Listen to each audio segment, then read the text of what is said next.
നമസ്കാരം. പ്രൈം ഡിബേറ്റിലേക്ക് സ്വാഗതം. പെരുന്നയാണോ ബി.ജെ.പിയുടെ അടുത്ത ലക്ഷ്യം? ഞാനാണ് എല്ലാം എന്ന് ആരും കരുതരുത്. ജനറൽ സെക്രട്ടറിയാണ് സർവാധികാരി എന്ന് വിചാരിക്കരുത്. അവർ വരരുത്, ഇവർ വരരുത് എന്ന് പറയാൻ പാടില്ല. രാജ്യത്തിന്റെ ഉപരാഷ്ട്രപതി CP രാധാകൃഷ്ണന്റെ വാക്കുകളാണ്. അമ്പ് ചെന്ന് തറച്ചത് നേരെ പെരുന്നയിൽ ജി സുകുമാരൻ നായരിൽ. അതുകൊണ്ടും തീർന്നില്ല. പിന്നാലെ സുരേഷ് ഗോപിയുടെ വക അടുത്ത പ്രഹരം. പെരുന്ന സ്വയം ശുദ്ധീകരിക്കപ്പെടും. ഒന്നുകിൽ അവിടെ ഇരിക്കുന്നവർ ശുദ്ധീകരിക്കണം, അല്ലെങ്കിൽ സ്വയം ശുദ്ധീകരിക്കപ്പെടും. ബദൽ മാർഗങ്ങൾ ഉയർന്നു വരട്ടെ. ഡൽഹി മികച്ച മാതൃകയാണ്. ഇത് വിമർശനമാണോ, മുന്നറിയിപ്പാണോ, അതോ പെരുന്നയുടെ നിലവിലെ നേതൃത്വത്തിനെതിരായ പരസ്യമായ രാഷ്ട്രീയ യുദ്ധപ്രഖ്യാപനമോ? ഉപരാഷ്ട്രപതി ഒരു വശത്ത്, കേന്ദ്രമന്ത്രി മറുവശത്ത്. ഒരേ വേദി, ഒരേ ദിവസം, ഒരേ ലക്ഷ്യത്തിലേക്ക് രണ്ടാക്രമണങ്ങൾ. ഇതെല്ലാം യാദൃച്ഛികമാണെന്ന് വിശ്വസിക്കണോ? പക്ഷേ പെരുന്നയിൽ നിന്ന് മറുപടിയും വന്നു. ഇവർ മറുപടി അർഹിക്കുന്നില്ല. പ്രസ്താവനകൾക്ക് പിന്നിൽ രാഷ്ട്രീയ ഗൂഢലക്ഷ്യങ്ങൾ. സുകുമാരൻ നായർ തിരിച്ചടിക്കുന്നു. മന്നം സമാധി NSS ക്ഷേത്രം പോലെ കാണുന്ന ഇടമാണെന്നും ഡോഗ് സ്ക്വാഡ് പരിശോധന അംഗീകരിക്കാനാവില്ലെന്നും അദ്ദേഹം വ്യക്തമാക്കുന്നു. അപ്പോൾ ചോദ്യം കൂടുതൽ ഗുരുതരമാണ്. സുകുമാരൻ നായരെ മാറ്റാതെ പെരുന്നയിൽ BJPക്ക് വഴി തുറക്കില്ലെന്ന തിരിച്ചറിവാണോ ഈ ആക്രമണത്തിന് പിന്നിൽ? ശുദ്ധീകരണം എന്ന വാക്കിലൂടെ ലക്ഷ്യമിടുന്നത് NSSനെയോ അതോ അതിന്റെ ജനറൽ സെക്രട്ടറിയെയോ? ഡൽഹിയിലെ മന്നം സ്മൃതി പെരുന്നയ്ക്ക് ബദലാക്കാനുള്ള രാഷ്ട്രീയ പരീക്ഷണമാണോ നടക്കുന്നത്? പെരുന്നയെ വരുതിയിലാക്കാൻ കഴിയാത്തവർ പെരുന്നയ്ക്ക് ബദൽ തീർക്കുകയാണോ? ലക്ഷ്യം ജി സുകുമാരൻ നായരോ അതോ NSSന്റെ രാഷ്ട്രീയ സ്വാധീനമോ? പെരുന്ന പിടിക്കാൻ BJPയുടെ ശുദ്ധീകരണ ഓപ്പറേഷൻ തുടങ്ങിയോ അതോ വ്യക്തിപരമായ നിലപാടുകൾ മാത്രമോ? ഇത് പ്രൈം ഡിബേറ്റ് ചർച്ച ചെയ്യുന്നു.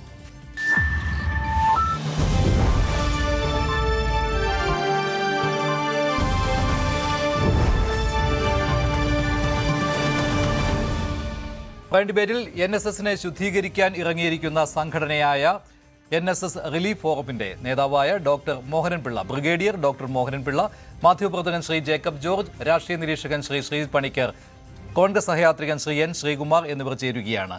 ആദ്യം ഇന്നലെ ഉപരാഷ്ട്രപതി CP രാധാകൃഷ്ണൻ NSSനെ എതിരെ നടത്തിയ പ്രസ്താവന കേൾക്കാം. My humble request to all the trust NSS all over the world. You never think that you are everything. You are everything because of the great contribution of our Karma Yogi Manat Padmanabhanji. So we are only a tool to continue this good legacy. So we should take the society with us. I am the president. I am the general secretary. So you should not come, you should not come, we should not come. That should not be our aim. Everybody should come, everyone should contribute, everyone should solve. ഇതാണ് ഉപരാഷ്ട്രപതി CP രാധാകൃഷ്ണന്റെ ഇന്നലത്തെ വാക്കുകൾ. തുടർന്ന് കേന്ദ്രമന്ത്രി സുരേഷ് ഗോപിയും പെരുന്ന ശുദ്ധീകരിക്കപ്പെടും എന്ന രീതിയിലുള്ള പരാമർശം നടത്തുകയുണ്ടായി. BJPയുടെ അറിവോടെയാണോ ഇത്തരത്തിലുള്ള പരാമർശങ്ങൾ വന്നത്? BJP NSS ജനറൽ സെക്രട്ടറിക്കെതിരായ ഈ നീക്കം ഏറ്റെടുക്കുമോ തുടങ്ങിയ ചോദ്യങ്ങൾ ഉയരുകയാണ്. പക്ഷേ BJP സംസ്ഥാന അധ്യക്ഷൻ അല്പം മുമ്പ് പറഞ്ഞത് ഈ BJP NSSനെതിരല്ല എന്നുള്ള കാര്യമാണ്. ആഭ്യന്തര പ്രശ്നങ്ങളിൽ, NSSലെ ആഭ്യന്തര പ്രശ്നങ്ങളിൽ BJP ഇടപെടില്ല എന്നും BJP സംസ്ഥാന അധ്യക്ഷൻ രാജീവ് ചന്ദ്രശേഖരന്റെ പരാമർശം വന്നിട്ടുണ്ട്. എങ്കിലും BJPയും NSSും തമ്മിൽ ഉടക്ക് തുടരുകയാണോ എന്നുള്ള കാര്യമാണ് ചർച്ച ചെയ്യുന്നത്. അതോടൊപ്പം തന്നെ BJPയുടെ നീക്കം NSSനെ ശുദ്ധീകരിക്കുന്നതിലോ അതോ NSS general secretary G Sukumaran നായർക്കെതിരായ നീക്കമോ? ശ്രീ ബ്രിഗേഡിയർ മോഹനൻ പിള്ള, താങ്കൾ ഈ പ്രസ്ഥാനത്തിൽ ഉള്ളയാളാണ് വർഷങ്ങളായിട്ട്. ഇപ്പോൾ ഈ കേൾക്കുന്ന കാര്യങ്ങൾ ഇത് ആഭ്യന്തര വിഷയങ്ങളിൽ, NSSന്റെ ആഭ്യന്തര വിഷയങ്ങളിൽ BJP ഇടപെടുന്നു എന്ന രീതിയിലുള്ളതാണോ? തീർച്ചയായിട്ടും. ഞാൻ 19ാമത്തെ വയസ്സിൽ NSS കരയോഗത്തിൻ്റെ സെക്രട്ടറി ആയിട്ട് ഇരുന്ന ആളാണ്, പഠിച്ചുകൊണ്ടിരിക്കുന്ന സമയത്ത് തന്നെ. അതിനുശേഷം ഈ സമുദായത്തിന് വന്നിട്ടുള്ള ദുർഗതി ഈ ലെവലിൽ ആണ് എന്ന് അറിഞ്ഞപ്പോൾ മുതൽ റീസെൻ്റായിട്ടാണ് ഇതിനെതിരായിട്ട്, എതിരെ എന്ന് പറഞ്ഞു കഴിഞ്ഞാൽ ഇതിനൊരു ശരിക്കും നായർ സർവീസ് സൊസൈറ്റിക്ക് ഒരു ശുദ്ധികലശം ആവശ്യമാണ് എന്ന് തോന്നിയതിൻ്റെ പേരിലാണ് ഞാൻ ഇതിനകത്തോട്ട് ഇറങ്ങിയതിൻ്റെ മുഖ്യമായിട്ടുള്ള കാരണം. രണ്ടാമത്, ഇതിനകത്ത് പ്രധാനമായിട്ടുള്ള ഒരു പ്രശ്നമെന്ന് പറഞ്ഞു കഴിഞ്ഞാൽ ഈ നായർ സർവീസ് സൊസൈറ്റി എന്നാണോ കിടങ്ങൂർ ഗോപാലകൃഷ്ണ പിള്ള ഹൈക്കമ്മീഷണറായിട്ട് പോയിട്ട് പോകുമ്പോൾ അതൊരു ട്രാപ്പായിരുന്നു എന്നുള്ളത് എല്ലാവർക്കും അറിയാം. തിരിച്ചു വരുമ്പോൾ ആ തങ്കത്താരത്തിൽ തന്നെ സെക്രട്ടറി പദം തിരിച്ചു വരുമെന്ന് പറഞ്ഞ് അതിനുശേഷം ഈ നാരായണ പണിക്കർ, സുകുമാരൻ നായർ അവിശുദ്ധ കൂട്ടുകെട്ട് കാരണം പാവം കിടങ്ങൂർജിക്ക് അവിടെ രണ്ടാമത് പെരുന്നയിൽ ഒന്ന് എത്തുവാനുള്ള, അവിടെ ഒന്ന് വിസിറ്റ് ചെയ്യാനുള്ള പെർമിഷൻ പോലും ഇല്ലാത്ത ഒരവസ്ഥ സംജാതമായി. അതാണ് ഇതിൻ്റെയൊക്കെ മെയിനായിട്ടുള്ള ഒരു ഇഷ്യൂ എന്ന് പറയുന്നത്. നമ്മുടെ മഞ്ജുഷ ഇന്നത്തെ ടോപ്പിക് എന്ന് പറഞ്ഞു കഴിഞ്ഞാൽ ബേസിക്കലി BJP അല്ലെങ്കിൽ BJP പിടിമുറുക്കുന്നു, അതല്ല ഇതിനകത്ത് ശുദ്ധീകരണത്തിന് BJP തയ്യാറെടുക്കുന്നു എന്നുള്ളതാണ്. തീർച്ചയായിട്ടും അല്ല, ഈ രണ്ട് പരാമർശങ്ങൾ ഇപ്പോൾ ഉപരാഷ്ട്രപതി CP രാധാകൃഷ്ണന്റെ വാക്കുകളും കേന്ദ്രമന്ത്രി സുരേഷ് ഗോപിയുടെ വാക്കുകളും, ഇത് രണ്ടും NSSനെതിരെയാണ്. അതിന് കാരണവുമുണ്ട്. ഇവർക്ക് രണ്ടുപേർക്കും അവിടെ അനുമതി നിഷേധിച്ചതാണ്. സുരേഷ് ഗോപിക്ക് ബജറ്റ് സമ്മേളനത്തിൽ അദ്ദേഹത്തെ ഇറക്കി വിടുകയാണല്ലോ ചെയ്തത്. മന്നം സ്മൃതി മണ്ഡപത്തിൽ വരുന്നതിന് വേണ്ടി ഉപരാഷ്ട്രപതി CP രാധാകൃഷ്ണന് അനുവാദം നൽകിയതുമില്ല. അദ്ദേഹം NSS ഗ്രൗണ്ട് വരെ എത്തിയതാണ്, പക്ഷേ അനുവാദം കിട്ടിയില്ല. അപ്പോൾ ഇത് വ്യക്തിപരമായിട്ട് അവർ നടത്തിയ പരാമർശമാണോ അതോ BJPയുടെ ഒരു നീക്കം ഇതിന് പിന്നിൽ ഉണ്ടോ എന്നുള്ളതാണ്. BJP നേതാക്കൾ പരസ്യമായിട്ട് പിന്നീട് പ്രതികരിക്കുന്നത് കണ്ടില്ല. കാരണം NSSനെ പരസ്യമായിട്ട് എതിർക്കുവാൻ BJP തയ്യാറാകുന്നില്ലല്ലോ. അത് സ്വാഭാവികമാണ്, നേതാക്കളുടെ പ്രതികരണങ്ങൾ വരില്ല. അങ്ങനെ അത് നമ്മൾ ആദ്യം മുതൽ തന്നെ കണ്ടിട്ടുള്ളൂ. അതിനകത്ത് മഞ്ജുഷ് ഇപ്പം പറഞ്ഞതാണ് വളരെ കറക്റ്റ്. മന്നം സ്മൃതി മണ്ഡപമാണ്, മന്നം സമാധിയല്ല. മന്നം സമാധി എന്ന് പറഞ്ഞ ഒരു പർട്ടിക്കുലർ പ്ലേസ് അവിടെ ഇല്ല. സമാധിയല്ല, അത് മന്നത്ത് അപ്പൂപ്പൻ്റെ ശവദാഹം നടത്തിയ ആ സ്ഥലമാണത്. ഒരിക്കലും സമാധി എന്ന് നമുക്ക് തന്നെ വിശേഷിപ്പിക്കാൻ പറ്റുകയില്ല. അപ്പോൾ തീർച്ചയായിട്ടും അവിടെ ആര് വരണം ആര് പോകണം എന്ന് തീരുമാനിക്കേണ്ട ഒരു ഗതികേട് ഈ NSSൻ്റെ ജനറൽ സെക്രട്ടറിയിൽ നിക്ഷിപ്തമായിരിക്കുന്നു എന്നുള്ള ഒരു അധികാരത്തിൻ്റെ ഗർവാണ് വന്നത്. അപ്പോൾ ഇതിനകത്ത് നമ്മൾ കാണേണ്ടത് മന്നത്തിൻ്റെ കൊച്ചുമകൻ, മകളുടെ മകൻ പോലും അവിടെ അപ്പൂപ്പൻ്റെ സ്വന്തം പിതാമഹൻ്റെ സ്മൃതി മണ്ഡപത്തിൽ പുഷ്പാർച്ചന നടത്താൻ പോലും അംഗീകരിക്കാത്ത ഒരു അവസരമാണ് അവിടെ ഉണ്ടായത്. അപ്പോൾ ഇതിനെതിരെ പ്രതികരിക്കുന്നവർക്കെല്ലാം നല്ല രീതിയിലുള്ള ഒരു ഇൻറ്റേറിയം സെറ്റപ്പ് എന്ന് പറയുന്നത് അങ്ങനെയാണ്. മഞ്ജുഷ, ഇത് ക്ലിയർ ചെയ്യാനായിട്ട് ഇപ്പം BJPയോ അല്ലെങ്കിൽ ഏതെങ്കിലും ഗവൺമെൻറ് വളരെ സ്പഷ്ടമായിട്ട് തീരുമാനിച്ചാൽ തീരാവുന്ന കാര്യങ്ങളേ ഉള്ളൂ ഇതിനകത്ത്. അതായത് 2023 കൊടുത്തിട്ടുള്ള ഒരു കേസുണ്ട്, 1717 എന്ന് പറയുന്ന കേസ് 80 പ്രാവശ്യമാണ് മാറ്റിവെച്ചിരിക്കുന്നത്. 80 പ്രാവശ്യം അത് മാറ്റിവെക്കാനായിട്ട് മാത്രം ഒരു ലോബി വർക്ക് ചെയ്യുകയാണ്. അത് ഒന്നുകിൽ ബെഞ്ച് മാറ്റം അല്ലെങ്കിൽ ഡേറ്റ് മാറ്റം. ഇത് വെച്ചിട്ട് ഇത് കേൾക്കാൻ തയ്യാറല്ല. കേൾക്കുകയാണെന്നുണ്ടെങ്കിൽ തീർച്ചയായിട്ടും സുകുമാരൻ നായരുടെ ഗതി അധോഗതിയാണ്. അതിനകത്ത് യാതൊരു സംശയവുമില്ല. അപ്പം ആ ഒരു സിസ്റ്റത്തിലേക്കാണ് ഇത് വന്നിരിക്കുന്നത്. അതായത് രജിസ്ട്രേഷൻ IG അണ്ടറിലുള്ള registrar non trading company act അനുസരിച്ചിട്ടാണ് ഇത് വർക്ക് ചെയ്യേണ്ടത് എന്നുള്ള ഒരു കോൺട്രോവേഴ്സി വരുന്നുണ്ട്. അതിനെ കണക്ട് ചെയ്തിട്ടുള്ള കേസാണിത്. ഈ കേസ് ഒന്ന് കേൾക്കുവാൻ തയ്യാറാവുന്നില്ല. ആ ഒരു സിസ്റ്റത്തിലേക്കാണ് ഇത് വന്നിരിക്കുന്നത്. അപ്പോഴാണ് നമ്മൾ റീസെൻ്റ് ആയിട്ടുള്ളത് കാണിക്കേണ്ടത്. ഞാനൊരു ആവശ്യത്തിന് വേണ്ടി മുഖ്യമന്ത്രിയെ കാണാൻ പോയി എന്ന് പറഞ്ഞത്. ഈ ഒരു കാര്യത്തിൽ അദ്ദേഹം വിയർക്കുകയാണ്. ഈ ഒരു കാര്യത്തിലാണ് ഗവൺമെൻറ്റിനെ ഇൻഫ്ലുവൻസ് ചെയ്യാനായിട്ട് മാറി മാറി വരുന്ന ഗവൺമെൻറ്റിൻ്റെ തോളിൽ കൈയിട്ടുകൊണ്ട് മുന്നോട്ട് പോകുന്ന ഒരു പോളിസി. ഈ സമദൂരവും ശനിദൂരവും ഈ ശശിദൂരവും ഒന്നും ശരിയായിട്ടുള്ള ഒരു കാര്യമല്ല. അങ്ങേരുടെ ആഗ്രഹം കുടുംബാധിപത്യം, വളരെ സ്പഷ്ടമായിട്ട് തന്നെ ഞാൻ പറയാൻ പറ്റും. കുടുംബാധിപത്യത്തിന് മാത്രം. ആ കുടുംബത്തിൽ വളർത്തുനായ ഇല്ല. ഉണ്ടായിരുന്നെങ്കിൽ അതിനും നായർ സർവീസ് സൊസൈറ്റിയിൽ സെക്യൂരിറ്റിയുടെ ജോലി കൊടുത്ത് ശമ്പളം വാങ്ങുമായിരുന്നു. അങ്ങനത്തെ ഒരു സിസ്റ്റത്തിലാണ് ഇത് വന്നിരിക്കുന്നത്. ഈ നായർ സർവീസ് സൊസൈറ്റിയെ കൊണ്ട് പിടിച്ച് കെട്ടിയിരിക്കുന്ന ഒരു ലെവല്, അവിടെ ഇരിക്കുന്ന പ്രതിനിധി സഭയിലെ അംഗങ്ങൾ നിർഗുണന്മാരാണ്. അവർക്ക് നിസ്സഹായ അവസ്ഥയാണ്.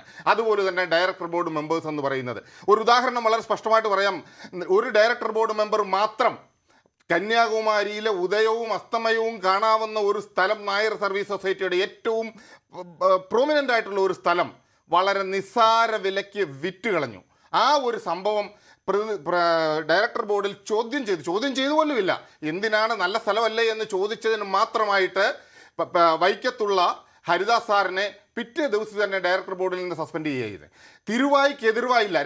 രണ്ട് സ്ഥാപനങ്ങളാണ് ലോകത്തിൽ ഇങ്ങനെ വർക്ക് ചെയ്യുന്നത്. ഒന്ന് ഉത്തര കൊറിയ, 2 പെരുന്ന.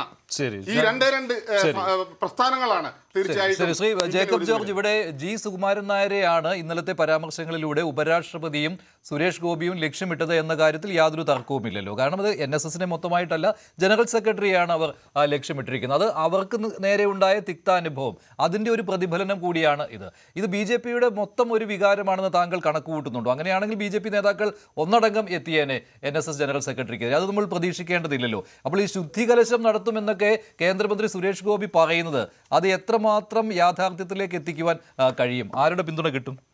അല്ല, ഞാൻ ഇപ്പോൾ മഞ്ജുഷ് എന്നെ ഈ ചർച്ചയ്ക്ക് വിളിച്ച ശേഷം ഞാൻ കുറേ ഹോംവർക്ക് നടത്തി, കുറേ പേരുമായിട്ട് സംസാരിച്ചു. കേരളത്തിൽ നിന്ന് പോയ അതിൽ പങ്കെടുത്ത സമ്മേളനത്തിൽ പങ്കെടുത്ത എൻ്റെ നായർ സുഹൃത്തുക്കൾ കുറേ പേരുണ്ട്. ഡൽഹിയിൽ അല്ല, കേരളത്തിൽ നിന്ന് പോയ സമ്മേളനത്തിലല്ലേ? അതെ, ഡൽഹി സമ്മേളനത്തിന് പോയ ചിലരുമായിട്ട് സംസാരിച്ചു. ഡൽഹിയിലെ ഇത് അറ്റൻഡ് ചെയ്ത പത്രക്കാർ പഴയ എൻ്റെ സുഹൃത്തുക്കൾ, അവരുമായിട്ടൊക്കെ സംസാരിച്ചു.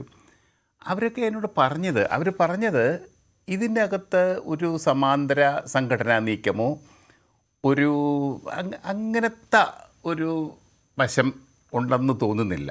ഇത് ഡൽഹിയിൽ കിടങ്ങൂർ ഗോപാലകൃഷ്ണപിള്ളയുടെ കാലം മുതൽ തുടങ്ങിയ ഒരു സ്ഥാപനം, ഒരു സംഘടന, അതിന് ഒരു പുതിയ ഘട്ടം വരുന്നു. അത് ഉദ്ഘാടനം ചെയ്യുന്നതിന് ഉപരാഷ്ട്രപതിയെ വിളിക്കുന്നു. അങ്ങനെ അദ്ദേഹത്തിൻ്റെ ഭാഗത്തു നിന്നുണ്ടായ ആ പ്രസംഗത്തിൽ ഒരു പരാമർശം അങ്ങനെയുണ്ടായി. അല്ലാതെ സുകുമാരൻ നായർക്കോ ഇപ്പോഴത്തെ സംഘടനാ നേതൃത്വത്തിനോ സ്ഥാപനത്തിനോ എതിരായ ഒരു നീക്കമായിട്ട് കണക്കാക്കാൻ പറ്റത്തില്ല. ഇത് BJPയുടെ ഒരു അധിനിവേശ ശ്രമമാണെന്നും പറയാൻ പറ്റത്തില്ല എന്നാണ് അവർ പറഞ്ഞത്. എന്തുമാവട്ടെ, നമുക്ക് വരും ദിവസങ്ങളിൽ കാണാം. പക്ഷെ അദ്ദേഹത്തിന് വാക്കുകൾ ശ്രദ്ധിച്ചു കഴിഞ്ഞാൽ ജനറൽ സെക്രട്ടറി എന്നോ പ്രസിഡന്റ് എന്നോ ആരുമാകട്ടെ അവർ വരരുത്, ഇവർ വരരുത് എന്നൊക്കെ പറയുവാൻ പറ്റില്ല എന്നുള്ള കാര്യമാണ് അദ്ദേഹം പറഞ്ഞിരിക്കുന്നത്. ഉപരാഷ്ട്രപതി, രാജ്യത്തിന് ഉപരാഷ്ട്രപതിയാണ് പറഞ്ഞത്. ഉപരാഷ്ട്രപതിക്ക് അങ്ങനെ പറയാമോ മഞ്ജുഷ്? അങ്ങനെയുണ്ട് കേട്ടോ. ഉപരാഷ്ട്രപതി ഒരു ഭരണഘടനാ സ്ഥാപനമാണ്. അദ്ദേഹം ഇതുപോലെ ഒരു നായർ അല്ലെങ്കിൽ ഇതുപോലെ ഒരു സമുദായ സംഘടനയുടെ നേതാവിനെ കുറിച്ച് അധിക്ഷേപകരമായ ഒരു പരാമർശം നടത്തുന്നതിൻ്റെ ഭംഗി അതും കൂടെ ഒന്ന് ആലോചിക്കണം. അതത്ര ശരിയാണോ എന്തോ എനിക്കങ്ങനെ തോന്നുന്നില്ല. പോട്ടെ, അത് ശരിയാണെന്ന് വിചാരിക്കുന്നവരുണ്ടാവാം. അത് പക്ഷേ ബി ജെ പി ഒന്നും പറയുന്നില്ലല്ലോ. ബി ജെ പി നേതൃത്വത്തിന് അദ്ദേഹം പറഞ്ഞ ഒരു പ്രധാനപ്പെട്ട ഘടകമുണ്ട് അതിനകത്ത്, പ്രധാനപ്പെട്ട പോയിന്റ് ഉണ്ട്. അത് ഈ മന്നത്തെ കുറിച്ചുള്ളതാണ്. മന്നം സ്മൃതി, മന്നം സമാധി, ഇതൊക്കെ തൻ്റെ സ്വത്താണ് എന്ന രീതിയിൽ കണക്കാക്കുന്നവരാണ് അതിൻ്റെ അധികാരത്തിൽ ഇരിക്കുന്നത് എന്നാണല്ലോ. അതുകൊണ്ട് തന്നെയാണ് ഇന്ന് ചില BJP നേതാക്കൾ പ്രതികരിച്ചപ്പോഴും ഈ മന്നം ഒരു പൊതു സ്വത്താണ്, അത് സ്വകാര്യ സ്വത്തല്ല എന്ന കാര്യം ഓർമ്മിപ്പിക്കുന്നു. അത് BJP നേതാക്കളും ഉണ്ടാക്കൂട്ടത്തിൽ. എനിക്കും അതേ അഭിപ്രായമാണ്. അപ്പോൾ ജി സുകുമാരൻ നായർ മന്നത്തെ സ്വകാര്യ സ്വത്താക്കി മാറ്റുന്നു എന്നല്ലേ അതിനർത്ഥം? അല്ല, അദ്ദേഹത്തെ അതിൻ്റെ രക്ഷകർത്താവായിട്ടാണ് തിരഞ്ഞെടുത്തിരിക്കുന്നത്. രക്ഷകർത്താവ് എന്ന് പറഞ്ഞാൽ അദ്ദേഹം വിചാരിക്കുന്നത്, അദ്ദേഹം കാണുന്നത് ശരി. എനിക്കതിനോട് യോജിപ്പില്ല. ഇവിടെ സുരേഷ് ഗോപിയുടെ കാലത്ത് നേരത്തെ ഒരു എപ്പിസോഡ് ഉണ്ടായല്ലോ ഇതേപോലെ ബജറ്റ് സമ്മേളനത്തിന്. അന്ന് മാതൃഭൂമി ചാനലിൽ ഞാൻ വളരെ വ്യക്തമായിട്ടും ശക്തമായിട്ടും സുകുമാരൻ നായർക്കെതിരെ സംസാരിച്ചു. അദ്ദേഹം പിന്നീട് എന്നോട് അങ്ങനെയല്ല എന്നൊക്കെ പറയുകയൊക്കെ ചെയ്തു. പക്ഷേ ഞാൻ അതിനെതിരെ, കാരണം എനിക്ക് ഒരു മാധ്യമപ്രവർത്തകൻ എന്ന നിലയ്ക്ക് NSSുമായിട്ട് ഞാൻ കോട്ടയത്ത് മാതൃഭൂമിയിലിരുന്നാണ്. അങ്ങനെ കുറേ ബന്ധമുണ്ട്. പിന്നീട് ഒക്കെ ഇരുന്നപ്പോഴും ഞാൻ എപ്പോഴും പോകുമായിരുന്നു അവിടെ. നമ്മൾ അതിനകത്ത് നാരായണപ്പണിക്കർ ചേട്ടൻ, അദ്ദേഹവുമായിട്ട് എനിക്ക് നല്ല വ്യക്തിപരമായ ബന്ധമുണ്ടായിരുന്നു.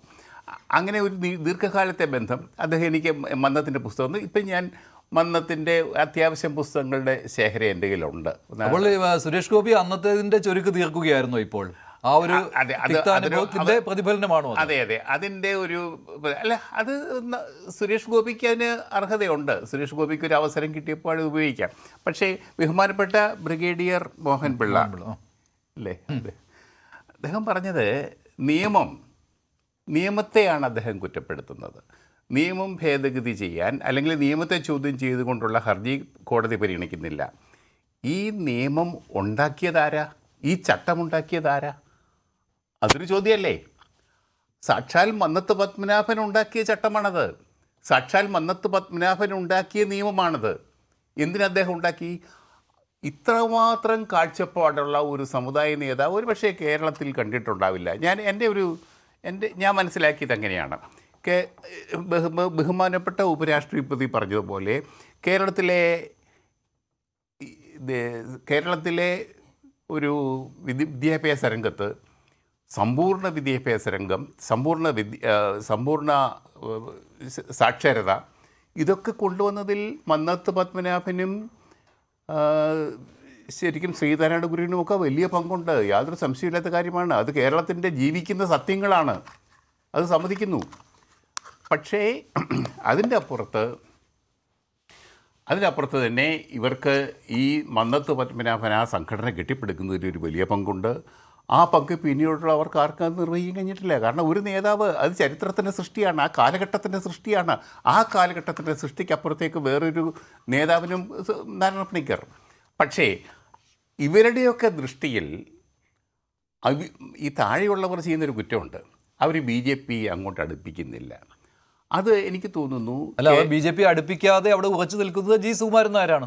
അല്ല, നാരായണ പണിക്കരുണ്ട്. നാരായണ പണിക്കർ ചേട്ടൻ്റെ കാലം ഇപ്പോഴത്തെ നോക്കാമല്ലോ. ഇപ്പോൾ G. സുകുമാരൻ നായരാണ്. ഇപ്പോൾ G. സുകുമാരൻ നായർ അദ്ദേഹം അങ്ങോട്ട് അടുപ്പിക്കത്തില്ല. ഉപരാഷ്ട്രപതി വന്നപ്പോൾ ഉപരാഷ്ട്രപതിയല്ലേ, അദ്ദേഹം നായരാണോ അദ്ദേഹം വേറെ സമുദായക്കാരനാണോ ഒന്നും നോക്കേണ്ട കാര്യമില്ല. അതാണ് എൻ്റെ അഭിപ്രായം. അദ്ദേഹം അങ്ങനെ സങ്കുചിതമായ ഒരു സ്ഥാനത്തിരുന്നും കൊണ്ട് സങ്കുചിതമായ ഒരു അഭിപ്രായം കാണിക്കേണ്ടതില്ല. പക്ഷേ അദ്ദേഹത്തോട് അടുത്ത് നിൽക്കുന്ന ആൾക്കാർ പറയുന്നത് അവിടെ പോലീസ് നായയെ കയറ്റുമോ, അവിടെ പോലീസ് നായയെ കൊണ്ട് സുരക്ഷാ പരിശോധന നടത്തുമോ എന്നൊക്കെയുള്ള പേടിയോ തന്നെയാണ് ഡോഗ് സ്ക്വാഡിനെ അനുവദിക്കില്ല എന്നുള്ളതാണ്. അതെ, അതാണ് പണ്ടൊരിക്കൽ അങ്ങനെ ഒരു പ്രശ്നം ഉണ്ടായതാണ്.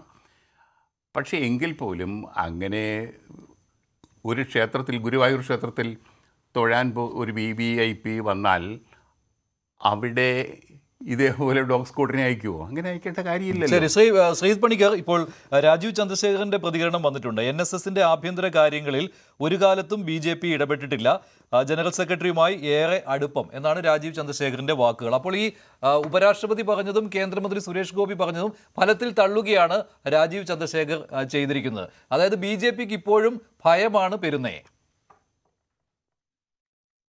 ആയിരിക്കാം. ഒരുപക്ഷെ പൊളിറ്റിക്കലായിട്ടുള്ള അവരുടെ നിലനിൽപ്പിന്റെ അടിസ്ഥാനത്തിൽ ഏതെങ്കിലും ഒരു സമുദായത്തിനെ മൊത്തത്തിൽ എങ്ങനെ തള്ളേണ്ടതില്ല, അവർ നേരിട്ട് ഇങ്ങോട്ടൊരു ആക്രമണത്തിന് വരാതെ ഒരു തരത്തിലുള്ള നടപടിയും സ്വീകരിക്കേണ്ടതില്ല എന്നൊക്കെ അവർ ചിന്തിക്കുന്നുണ്ടാകും. ഇപ്പം നമുക്കറിയാം, മറ്റൊരു സമുദായ സംഘടന SNDP, അതുമായി ബന്ധപ്പെട്ട ശ്രീ വെള്ളാപ്പള്ളി നടേശനെ ഏതൊക്കെ രീതിയിലാണ് കോൺഗ്രസിന്റെ ഭാഗത്ത് നിന്ന് ആക്രമണം ഉണ്ടായിരിക്കുന്നത് എന്നുള്ളതിനെ പറ്റി, UDFന്റെ ഭാഗത്ത് നിന്നുള്ളതിനെ പറ്റി നമുക്കറിയാം. അപ്പോൾ ആ സമയത്തും സംരക്ഷിക്കുന്നതിന് വേണ്ടിയിട്ടാണ് ശ്രമിച്ചത്. നമുക്കറിയാമല്ലോ, പത്മഭൂഷൺ അവാർഡൊക്കെ ആ സമയത്ത് കൊടുത്ത് അദ്ദേഹത്തിനെ സമ്മാനിതനാക്കുന്ന, വെള്ളാപ്പള്ളി നടേശനെ സമ്മാനിതനാക്കുന്നതൊക്കെ നമ്മൾ കണ്ടതാണ്. അപ്പോൾ സമുദായ സംഘടനകളുമായിട്ട് ഒരു ഛകടായിക്ക് പോകാനായിട്ട് BJPക്ക് വലിയ താല്പര്യമില്ല എന്നുള്ളത് നമുക്കെല്ലാവർക്കും അറിയാവുന്ന ഒരു കാര്യമാണ്. പക്ഷേ അത് പല സമയത്തും ആത്മാഭിമാനത്തിന്റെ ഒരു കോസ്റ്റിലാണ് വരുന്നത് എന്നതിനെക്കുറിച്ച് BJPക്കാർ മനസ്സിലാക്കാത്തത് എന്താണെന്ന് എനിക്ക് അറിയുന്നില്ല. ഇപ്പോൾ ഈ ഒരു ചടങ്ങ്, നമ്മളിപ്പോൾ സംസാരിച്ചുകൊണ്ടിരിക്കുന്ന ഈ ചടങ്ങുമായി ബന്ധപ്പെട്ട് 3 പ്രധാനപ്പെട്ട ക്ഷണിതാക്കളാണ് ചടങ്ങിലുള്ളത്. എല്ലാവരും പങ്കെടുത്തോന്ന് എനിക്കറിയില്ല. അതിലൊന്ന് ഉപരാഷ്ട്രപതിയാണ്. അദ്ദേഹത്തിന് NSSൽ നിന്നൊരു തിക്താനുഭവം ഉള്ളയാളാണെന്ന് നമുക്കറിയാം. മറ്റൊന്ന് ശ്രീ സുരേഷ് ഗോപിയാണ്. അദ്ദേഹത്തിന് NSSൽ നിന്ന് തിക്താനുഭവം ഉള്ളയാളാണെന്ന് അറിയാം. മൂന്നാമത്തേത് ശ്രീ CV ആനന്ദബോസാണ്. അദ്ദേഹത്തിനും NSSൽ നിന്ന് ഒരു തിക്താനുഭവം ഉണ്ട് എന്നതിനെക്കുറിച്ച് നമുക്ക് കൃത്യമായിട്ട് അറിയാം. അപ്പോൾ ഇവിടുത്തെ പ്രധാനപ്പെട്ട പ്രശ്നം, ഈ 3 ആൾക്കാർക്കും NSSന്റെ ഹോസ്പിറ്റാലിറ്റിയുമായി ബന്ധപ്പെട്ട് അവരുടെ കോസിനെ NSS എങ്ങനെ സമീപിച്ചു എന്നതുമായി ബന്ധപ്പെട്ട് പരസ്യമായിട്ട് തന്നെ, രഹസ്യമായിട്ടല്ല, പരസ്യമായിട്ട് തന്നെ അവരവരുടെ അഭിപ്രായ വ്യത്യാസം നേരത്തെ തന്നെ പ്രകടിപ്പിച്ചതാണ്. അത് കേരളീയ പൊതുസമൂഹത്തിൽ വലിയ ചർച്ചയുമായിട്ടുണ്ട്. ഇവിടുത്തെ ഏറ്റവും പ്രധാനപ്പെട്ട പ്രശ്നം, NSSനെ പിന്തുണയ്ക്കേണ്ടതിന്റെ എന്തെങ്കിലും ഒരു ആവശ്യം ഇവിടെ നായർ സമുദായത്തിൽപ്പെട്ട ആൾക്കാർക്കുണ്ടോ ഇല്ലയോ എന്നുള്ളത് മാത്രമാണ്. പൊളിറ്റിക്കലി BJP അവരുടെ കാര്യം നോക്കട്ടെ, അവരെ സപ്പോർട്ട് ചെയ്യേണ്ടത് ആവശ്യം നായന്മാർക്കില്ല. NSSനെ സപ്പോർട്ട് ചെയ്യേണ്ടതിന്റെ ആവശ്യം നായന്മാർക്കുണ്ടോ ഇല്ലയോ എന്നുള്ളതാണ്. അപ്പോൾ അങ്ങനെയാണെങ്കിൽ ഇവിടെ ഫണ്ടമെന്റൽ ആയിട്ടുള്ള ചില ചോദ്യങ്ങൾ ചോദിക്കണം. ഒരുപക്ഷെ ഇവിടെ ഉപരാഷ്ട്രപതി ശ്രീ CP രാധാകൃഷ്ണൻ ചോദിച്ചിരിക്കുന്ന ചോദ്യങ്ങൾ, അദ്ദേഹം അവിടെ ഉയർത്തിയിരിക്കുന്ന പ്രശ്നങ്ങൾ ഏതൊരു നായരും ചോദിക്കാൻ താല്പര്യപ്പെടുന്ന കാര്യങ്ങളാണ് എന്ന് തന്നെയാണ് ഞാൻ മനസ്സിലാക്കുന്നത്. കാരണം നമ്മുടെ നാട്ടിലുള്ള NSSുമായി ബന്ധപ്പെട്ട കാര്യങ്ങളിൽ മാത്രമല്ല, ഈ മറ്റ് സംസ്ഥാനങ്ങളിൽ പ്രവർത്തിക്കുന്ന NSS, ഡൽഹി അടക്കം തെലങ്കാന, തമിഴ്നാട് തുടങ്ങിയ പല സ്റ്റേറ്റുകളിലും NSSന്റെ പല പ്രതിനിധി സമ്മേളനങ്ങളിൽ, അവരുടെ പല മഹാസമ്മേളനങ്ങളിലൊക്കെ തന്നെ പങ്കെടുത്തിട്ടുള്ള ഒരാളാണ് ഞാൻ. അപ്പോൾ അതുകൊണ്ട് തന്നെ എനിക്ക് വളരെ കൃത്യമായിട്ട് ഈ സ്ഥലങ്ങളിലൊക്കെ പ്രവർത്തിക്കുന്ന NSSന്റെ ഡയറക്ഷൻ, അവരുടെ വിഷൻ എന്താണ് എന്നതിനെ പറ്റി കൃത്യമായിട്ട് അറിയാം. അപ്പൊ ഈ ഒരു പ്രശ്നത്തിൽ വന്നിരിക്കുന്ന ഡൽഹിയിൽ വളരെ വലിയൊരു മന്നം ഇന്റർനാഷണൽ സെന്റർ ഉണ്ട്. മഞ്ജുഷ അവിടെ പോകുന്ന സമയത്ത് സന്ദർശിക്കേണ്ടതാണ്. അന്ന് രാഷ്ട്രപതി ആയിരിക്കെ പ്രണബ് മുഖർജി ഉദ്ഘാടനം ചെയ്തിരുന്ന ഒരു സെന്ററാണ്.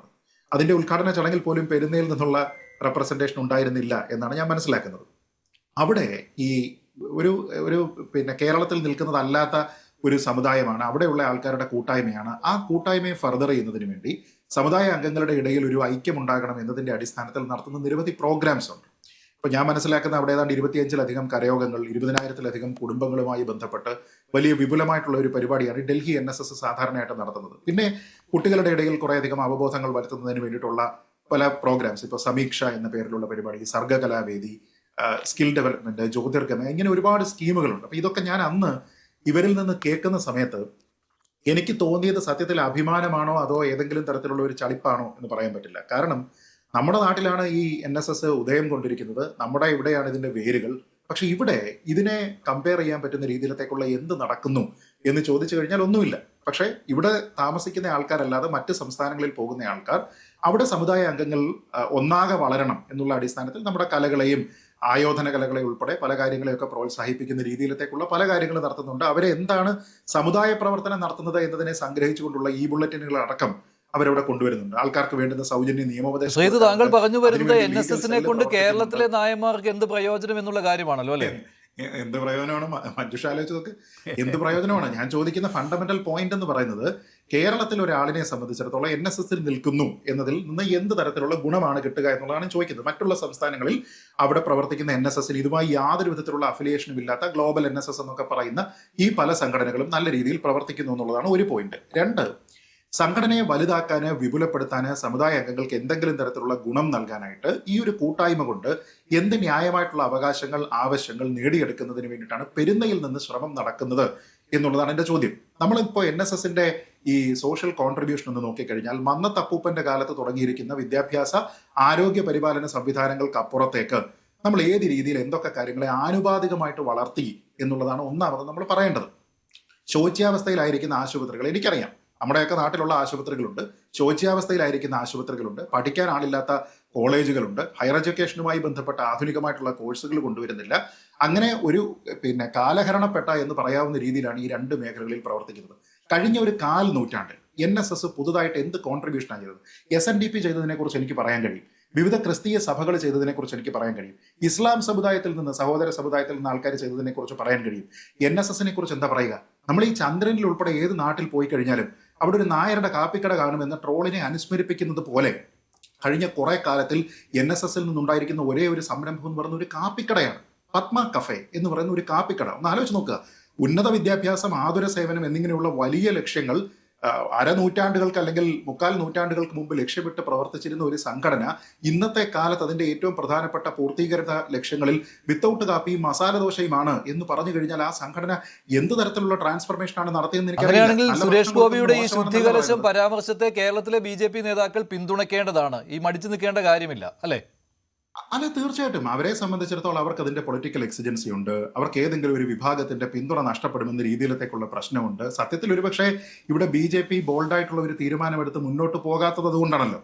ഇങ്ങനെ ചില ആൾക്കാർ, നിങ്ങളിവിടെ സക്സസ് ഉണ്ടാക്കിയിരിക്കുന്ന ആൾക്കാരെ പറ്റി നോക്കിക്കഴിഞ്ഞാൽ NSS-നെ ഒക്കെ ഔട്ട്റൈറ്റ് ആയിട്ട് ഇങ്ങനെ തള്ളി പറഞ്ഞിരിക്കുന്ന ഈ ആൾക്കാരൊക്കെ തന്നെയാണ് സക്സസ് ഉണ്ടാക്കിയിരിക്കുന്നത് അല്ലേ? സുരേഷ് ഗോപിയെ പോലുള്ള ആൾക്കാരൊക്കെയാണ് പൊളിറ്റിക്സിൽ സക്സസ് ഉണ്ടാക്കിയിരിക്കുന്നത്. NSS-ന്റെ തിണ്ണ നിരങ്ങുന്നതിന് വേണ്ടിയിട്ടോ NSS-നെ സുഖിപ്പിക്കുന്നതിന് വേണ്ടിയിട്ടോ ശ്രമിക്കുന്ന ആൾക്കാരൊന്നും തന്നെ അങ്ങനെ വലിയ സക്സസ് ഒന്നും നേടിയതായിട്ട് നമ്മൾ കാണുന്നില്ല. സിഗ്നിഫിക്കന്റ് ആയിട്ട് അതാണ് ഞാൻ പറഞ്ഞത്. അപ്പം സിഗ്നിഫിക്കന്റ് ആയിട്ട് ഒരേ ഒരു നയപരമായിട്ടുള്ള ഇടപെടൽ ഈ കഴിഞ്ഞ കുറെ കാലത്തിൽ നയപരം, ഞാൻ നേരത്തെ പറഞ്ഞത് പത്മ കഫേ ഒരു ഇൻസ്റ്റിറ്റ്യൂഷൻ സ്ഥാപിക്കുന്നതുമായി ബന്ധപ്പെട്ടാണെങ്കിൽ നയപരമായ കാര്യത്തിൽ ഒരൊറ്റ നല്ല കാര്യങ്ങൾ മാത്രമേ ഞാൻ കണ്ടിട്ടുള്ളൂ. നല്ല കാര്യം മാത്രം. അത് ശബരിമല വിഷയത്തിൽ അവർ ഭക്തർക്കൊപ്പം നിന്നു എന്നാണ്. അതിനു വേണ്ടിയിട്ട് അവർ കോടതിയിൽ, സുപ്രീം കോടതിയിൽ പരാശരൻ വക്കീലിനെ കൊണ്ട് വാദിച്ചു. പക്ഷേ അതിന്റെ ഗുഡ്വിൽ മുഴുവൻ അവർ കൊണ്ടുപോയി പഠിക്കൽ കലമടച്ചു കളഞ്ഞു. ആഗോള അയ്യപ്പ സംഗമത്തിൽ പങ്കെടുത്തു.